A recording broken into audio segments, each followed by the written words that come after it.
Bonjour à tous, deuxième invité de la journée au 8e festival de la fiction télé, festival international, il faut que je le répète. Alors là je suis un peu embêté, j'ai à côté de moi, je suis content d'avoir à côté de moi Denis Carville, mais il y a tellement de choses à dire sur Denis Carville que je ne sais pas par où commencer. Alors j'ai bien fait mes devoirs, je me suis pas mal renseigné, c'est vrai, il faut bien le dire, qu'on vous connaît d'abord comme producteur, mais c'était d'abord un acteur. Ça c'est ce que j'ai retenu dans mes recherches. Et ensuite un découvreur de talent aussi, ce que je ne savais pas.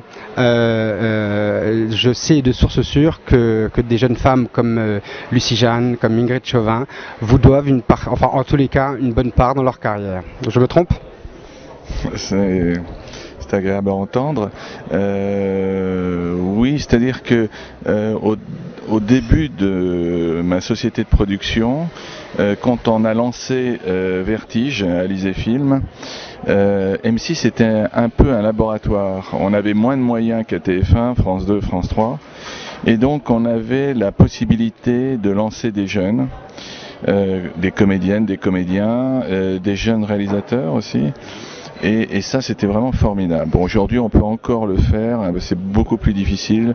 On peut le faire un peu sur France 2, France 3, mais sur les chaînes privées M6, TF1, c'est quand même très, très dur. Parce que maintenant, M6 donne beaucoup plus de moyens et prend des gens plutôt confirmés.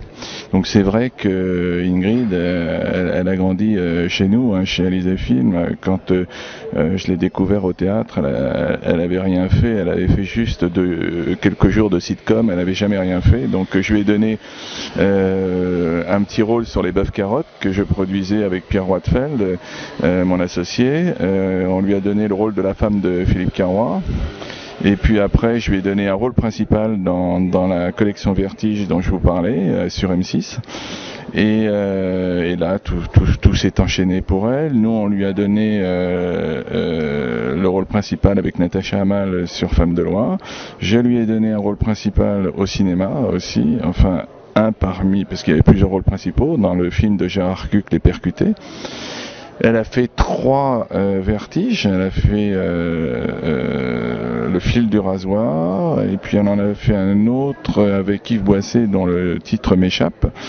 Et puis sa carrière, après vous la connaissez, avec Dolmen, etc. etc. Il y a eu Lucie Jeanne, qui avait jamais fait aussi de prime time, elle avait fait un peu de sitcom, il y en a eu beaucoup d'autres. Hein. Volkovitch, je lui ai donné son premier grand rôle à la télévision, Corinne Touzé, je lui ai proposé aussi son premier grand rôle à la télévision, Philippe Carrois, Les Bœufs Carottes, il avait déjà fait quelque chose, hein, Philippe, hein. Mais Corinne aussi avait déjà fait quelque chose, mais je veux dire, ça les a vraiment boostés, comme Natacha Leninger, Astrid Veillon sur Les Bœufs Carottes, elle a démarré quasiment avec nous, comme la petite Julie de Bazac. Donc vous voyez, il y en a quand même pas mal. Alors justement, ok, on a commencé à parler des acteurs, on va continuer là-dessus. Tous ces gens, pour les découvrir, vous parlez d'Ingrid Chauvin au théâtre, tous les autres. C'était au théâtre également, c'était sur cassette, vous les croisiez. Est-ce que vous êtes quelqu'un qui vous déplaciez pour aller voir des jeunes gens au théâtre? Oui, je vais beaucoup au théâtre. C'est très très important pour voir. Parce que c'est le vrai métier, le théâtre. Donc il faut se déplacer, c'est aller les voir au théâtre. Bon, alors on peut être aidé par des casting directeurs de talent aussi. Nous-mêmes, on fait des premiers choix un peu subjectifs sur photocassette, hein, même sur peu de choses. Et à ce moment-là, si on voit qu'elle a une vraie personnalité, on lui fait des essais. Ingrid, elle avait fait des essais formidables pour le rôle principal du thriller Tapage nocturne, qui à l'époque avait battu tous les records sur M6, y compris les téléfilms américains. Mais non, vous savez, il y a plein de critères, hein. Mais c'est fini l'époque de Fellini où on prenait quelqu'un dans l'avion et puis je crois que maintenant les grandes personnalités se font très rares. Au départ, il y avait, vous vous souvenez, Delon, il n'avait pas fait Ventura, c'est un ancien catcheur, Lanvin, il y en a plein comme ça, Béatrice Dalle, mais aujourd'hui c'est rarissime, quoi. Il faut faire à mon avis, il faut avoir un bagage classique, faire une bonne école d'art dramatique et de préférence même le conservatoire, faire du théâtre, et à ce moment-là tout coule de source, hein. Enfin, si vous avez vraiment le charisme, la personnalité, le talent, hein, bien évidemment. Est-ce que ça, c'est une question producteur? J'ai entendu dire dernièrement quelque chose que je trouve assez intelligent et à mon avis c'est juste. On me disait qu'il y a 20 ans le cinéma nourrissait le cinéma. Aujourd'hui c'est peut-être la télé qui nourrit le cinéma. Est-ce que la télé a pris une place à ce point importante que justement il n'y a plus de personnalité, on ne trouve plus de personnalité? Est-ce que ça tue? Ça, j'aime beaucoup la question parce que ça devrait. Non, mais c'est vrai, c'est très pertinent et ça devrait être comme ça. C'est-à-dire que les gens de cinéma devraient puiser dans le vivier de la télévision comme le font les Américains depuis des années, comme on le fait en Angleterre. Il faut savoir qu'en Angleterre, les gens de cinéma se mettent à genoux entre guillemets pour faire de la télévision. Tellement c'est représentatif de qualité en Grande-Bretagne.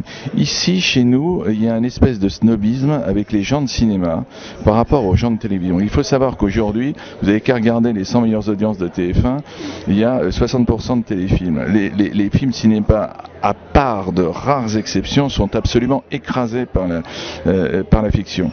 Moi, je le dis d'autant plus facilement, c'est qu'on produit aussi pour le cinéma. Mais ce snobisme est intolérable. Jean Rochefort, je me gêne pas pour le nommer, a dit qu'il pouvait se regarder dans la glace depuis qu'il avait arrêté les bœufs carottes.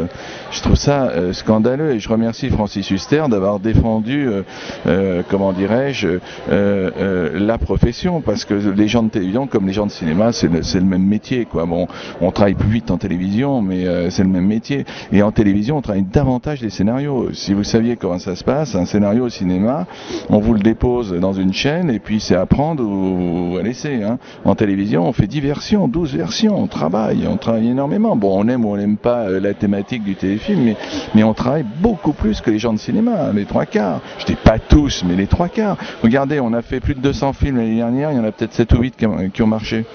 Le résultat, il est là. Mais en France, il y a une espèce de snobisme, je sais pas, le côté intellectuel du cinéma qui fait qu'on méprise les gens de télévision. Heureusement, il y a des gens intelligents comme Pierre Arditi, des gens comme ça, comme Francis Huster, qui font du théâtre, de la télévision, du cinéma, et puis voilà, quoi. On fait tous le même métier. J'ai fait des cours d'art dramatique, j'étais chez Jean-Laurent Cochet. Entre parenthèses, je dis aux jeunes comédiens, la seule grande école d'art dramatique à Paris, c'est celle de Jean-Laurent Cochet. Je dis pas parce que j'y étais. Il faut savoir que tous les grands acteurs aujourd'hui, grands comédiens, quasiment à 90% sortent de chez Jean-Laurent Cochet. Hein. Que ça soit Bernard Giraudot, Isabelle Huppert, Isabelle Adjani, Daniel Auteuil, Emmanuel Béard, Depardieu, etc., etc. Pourtant, une part de ces noms-là, j'ai l'impression qu'il y a d'autres écoles qui se réapproprient également une part de ces noms-là. Enfin, moi, dans ma connaissance de certaines choses, j'ai entendu dire que Daniel Auteuil était passé par Florent, que il y avait certains des noms que vous disiez qu'ils sont passés par Simon. Est-ce que, enfin, je sais pas, c'est peut-être une multitude de formations aussi. Ils ont tous fini chez Cochet. Lucchini était un des meilleurs élèves de Cochet. Richard Berry était le meilleur élève de chez Cochet avec Dussolier. Moi, j'étais dans la classe de Dussolier. Je veux dire, ils sont tous venus. Il y a même Jean Reno qui est venu, mais à l'écoute, tellement il était intéressé par les cours de Jean-Laurent Cochet. Donc je crois que même s'ils ont fait un court passage chez Florent ou autre, Simon était une grande école, Simon, mais surtout à l'époque où était Simon. Mais pour reprendre les vrais cours de Simon et avant Jouvet, etc., le seul qui donne des bases solides, classiques, qui apprend à respirer, à bien parler, bien articuler, etc., c'est Jean-Laurent Cochet. Et puis après, vous pouvez faire ce que vous voulez quand vous avez un bagage. Hein. En tous les cas, ça a le mérite d'être clair. Et d'être honnête. Tout ça me fait penser à autre chose. Ce que vous avez fait quelque part, même si c'est pas pour les mêmes raisons, c'est se diversifier. Plusieurs casquettes. Beaucoup de comédiens se diversifient. Quand ils voient qu'ils sont dans une sorte d'entonnoir, se diversifient. Qu'est-ce que vous pensez par rapport à ça? Certains essaient de réaliser, certains essaient d'écrire, mais c'est aussi dans l'optique de continuer à faire l'acteur. Quel regard de producteur et d'acteur vous portez à ces gens-là? Qu'est-ce que vous avez à dire à ces gens-là? Écoutez, moi je peux que les pousser, hein. parce que fort de mon expérience, je leur dis allez-y. J'ai des exemples d'acteurs, Nicole Jamet, qui est une très très bonne actrice, qui joue encore régulièrement au théâtre et tout, et a écrit Dolmen, et ça lui permet de bien vivre aujourd'hui. Moi franchement, aujourd'hui je suis ravi d'avoir été producteur, d'abord parce que c'est très intéressant, on est là depuis la première pierre jusqu'à la dernière, et puis je vis bien aussi grâce à mon métier de producteur. Donc allez-y, écrivez, jouez, regardez Balasco, elle est actrice, scénariste, réalisatrice et productrice.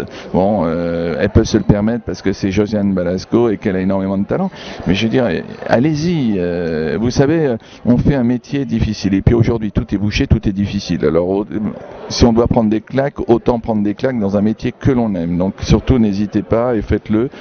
Moi je peux que donner ce conseil-là. Je pense que malheureusement le français a une comment dirais-je, une mentalité un peu restrictive, disons.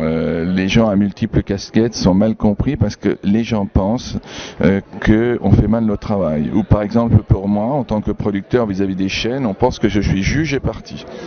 C'est-à-dire que c'est difficile de me dire quelque chose qui ne va pas si je joue dans le film, un exemple. Bon, sauf que moi j'ai un associé, j'ai aussi un producteur exécutif, donc j'ai pas de souci de fabrication et je peux jouer librement. Mais malgré tout, c'est pas toujours bien compris. D'accord. Bien, Denis Carville, je vous remercie beaucoup. Moi j'ai trouvé ça très sympa. Non, j'ai peut-être encore une autre question. On parlait de ces acteurs qui se diversifient. Est-ce que le fait d'écrire un scénario, le fait d'essayer de faire autre chose, est-ce qu'il y a des gens à la télé qui sont réellement accessibles? Écoutez, les responsables des chaînes, je parle des responsables de fiction, sont extrêmement difficiles, je pense, à moins d'être un producteur reconnu qui, lui, peut avoir facilement, au bout du fil, un directeur de fiction. C'est vrai que pour un scénariste qui débute, c'est très difficile. Mais il faut savoir que les scénaristes ne sont pas pris en considération s'ils ne passent pas par une société de production. Donc à eux de bien choisir et puis ils vont y arriver. En tout cas, moi je fais fort, dans notre société en tout cas, on lit tout et on répond à tout le monde. Donc voilà. Et même le plus petit des comédiens, quand il appelle, on essaye de le prendre, de l'aiguiller, etc., etc. Voilà.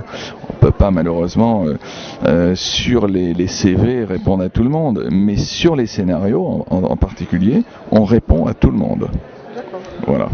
Et je vous remercie beaucoup parce que je trouve que il y a très longtemps qu'on m'a pas posé des questions aussi pertinentes et intelligentes et qui permettent un peu de cibler les choses. Parce que c'est souvent flou, la diversité, la possibilité de faire plusieurs choses dans ce métier, alors que c'est très intéressant de le faire. Pour conclure, j'ai envie de dire qu'on a parlé de la réalité, quoi. Il y a la part de rêve, mais ce que vous dites est réel, quoi. Je veux dire, n'empêche que c'est difficile. Parfait. Denis Carville, merci beaucoup. Merci.